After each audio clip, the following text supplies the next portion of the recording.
Welcome to Ajay art and craft. இன்னைக்கு நம்ம சேனல்ல இஃப்தார் ஸ்பெஷல் நோன்பு கஞ்சி தான் எப்படி செய்யறதுன்னு பார்க்க போறோம். நோன்பு வைக்கிறவங்களுக்கு வயிற்றுக்கு ரொம்ப ஃபில்லிங்காகவும் குளிர்ச்சியாகவும் இருக்கும். பள்ளிவாசல் ஸ்டைலில் எப்படி செய்யறதுன்னு பார்க்கலாமா? இன்னைக்கு நான் குக்கர்ல தான் செய்ய போறேன். குக்கர்ல செய்யாதவங்க அடிகனமான பாத்திரம் எடுத்துக்கோங்க. இதுல ஒரு குழிக்கரண்டி அளவுக்கு எண்ணெய் ஆட் பண்ணிக்கிறேன். எண்ணெய் சேர்த்து காஞ்ச உடனே ஒரு 1/2 டீஸ்பூன் அளவுக்கு வெந்தயம் சேர்த்துக்கிறேன். வெந்தயம் எண்ணெயில பொரியணும்னு அவசியம் இல்லை. வெந்தயம் சேர்த்த உடனே ஒரு 3 பெரிய வெங்காயம் நீல வாக்கில் கட் பண்ணி வச்சிருக்கேன், அதை சேர்த்து வதக்கி விட்டுக்கலாம்.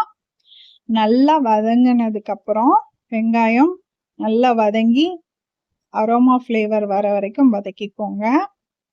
இப்போ இந்த ஸ்டேஜில் ஒரு கைப்பிடி அளவுக்கு புதினா சுத்தம் பண்ணி எடுத்து வச்சிருக்கேன், அதை சேர்த்து நல்லா புதினாவும் நல்ல ஃப்ளேவர் வர அளவுக்கு வதக்கணும். அப்பதான் பர்ஃபெக்டான நோன்பு கஞ்சி கிடைக்கும். இப்போ புதினா நல்லா வதங்கினதுக்கு அப்புறம் ஒரு 1/2 டீஸ்பூன் அளவுக்கு இஞ்சி பூண்டு பேஸ்ட் ஆட் பண்ணிக்கிறேன். இஞ்சி பூண்டு பேஸ்ட் கஞ்சிக்கு கம்மியாக தான் போடணும், இல்லைன்னா இஞ்சி பூண்டு வாடை அதிகமாக தெரியும்.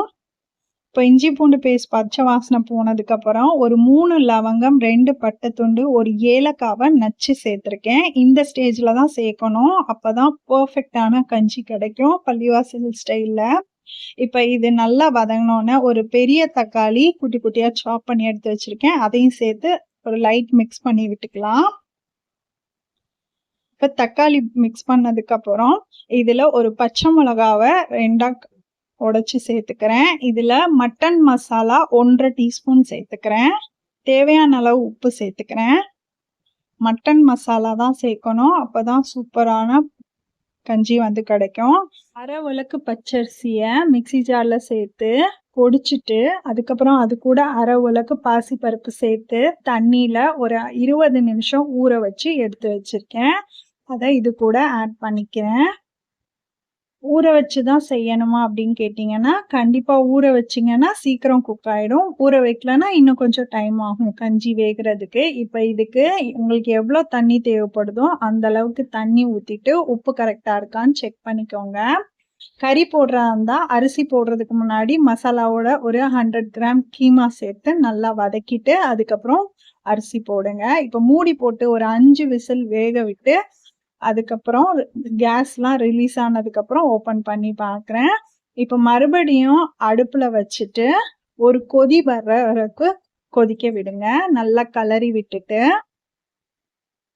இப்போ ஒரு கொதி வந்ததுக்கப்புறம் ஒரு 1/2 சில்லு தேங்காவை எடுத்து மிக்சி ஜாரில் சேர்த்து நல்லா அரைச்சி ஃபைன் பேஸ்ட்டாக எடுத்துட்டு அதை பாலாக எடுத்து திக்காக எடுத்து வச்சுருக்கேன் பிழிஞ்சு. ஒரு கொதி வரும்போது இந்த தேங்காய் பாலை ஆட் பண்ணணும். ஸ்டவ்ல வச்சு ஒரு கொதி வந்ததுக்கப்புறம் தேங்காய் பால் ஆட் பண்ணுங்க. கமன்னு பள்ளிவாசல் ஸ்டைல் கஞ்சி ரெடி ஆயிடுச்சு. தேங்காய் பால் ஊற்றுனதுக்கப்புறம் ஸ்டவ் ஆஃப் பண்ணிடணும், அப்போதான் டேஸ்ட்டு அல்டிமேட்டாக இருக்கும். இந்த மாதிரி ஒரு தடவை செஞ்சு பாருங்க.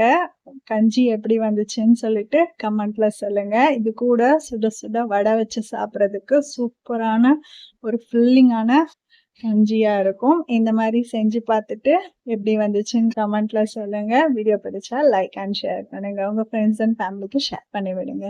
தேங்க்யூ.